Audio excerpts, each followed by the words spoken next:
Subscribe करें और देखें एक दिल दहला देने वाली हॉरर स्टोरी। बिना घबराए बेल आइकॉन प्रेस करना ना भूलें।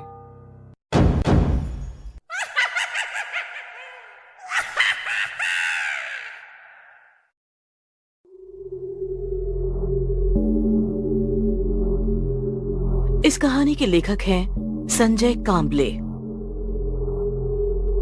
रात के लगभग 8 बज चुके होंगे। दौड़ते हुए कदमों से पोस्टमार्टम करने वाले मारुति राव पोस्टमार्टम कमरे की ओर चलने लगे। बहुत सालों का पोस्टमार्टम का अनुभव ही उनकी पहचान थी। कभी कभी कुछ शव ऐसे होते थे जो पुलिस भी नहीं देख पाती थी। ऐसे शवों का पोस्टमार्टम मारुति राव बिना हिचकिचाहट करते थे। बारिश के पानी से भीग के फूला हुआ शव हो या कई दिनों का सड़ा हुआ शव हो, मारुति राव बिना डरे उन शवों का पोस्टमार्टम करते थे। उनके इस साहस की वजह से उनके सारे सह कर्मचारी उनकी बहुत तारीफ करते थे।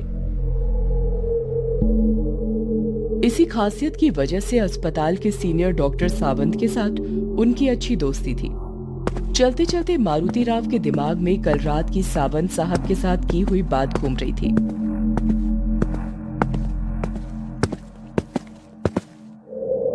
कल रात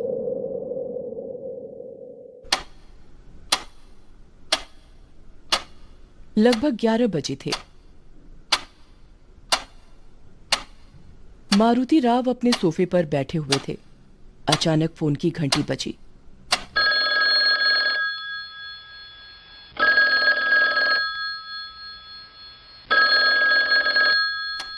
घड़ी की ओर देखते हुए मारुति राव ने फोन उठाया। हेलो जी, कहिए सावंत साहब। मारुति, एक लड़का है, उसे काम से निकालना है। मेरी उसके साथ कुछ खास बनती नहीं। उसने मेरे साथ कई बार बदतमीजी से बात की है, इसलिए आज तुम्हारे साथ उसकी ड्यूटी लगाई है। साहब, नाम क्या है उसका? दीपक नाम है उसका। अब ये दीपक बुझ ही गया समझो साहब। पोस्टमार्टम रूम में काम करना कोई बच्चों का खेल नहीं है। मारुति, एक बात पूछूं? संकोच भरी आवाज में सावंत ने पूछा। सावंत साहब, संकोच किस बात का है? पूछिए जो पूछना है। मारुति, तुम इतने सालों से पोस्टमार्टम कर रहे हो, पर क्या तुम्हें भूत प्रेत आत्मा इन बातों पर विश्वास है? भूत? साहब, ये सब मनगढ़ंत कहानियां हैं। मुझे ऐसे मनगढ़ंत कहानियों पर विश्वास नहीं है। बहुत ही आत्मविश्वास के साथ मारुति राव ने जवाब दिया। और बताइए साहब, आप वापस कब लौट रहे हो? अभी भी मुंबई में ही हूँ, कल तक पहुंचूंगा। मुंबई से करीब 8 घंटों का सफर है। और एक बात मारुति, वो लड़का यानी दीपक की एक खासियत है। खासियत?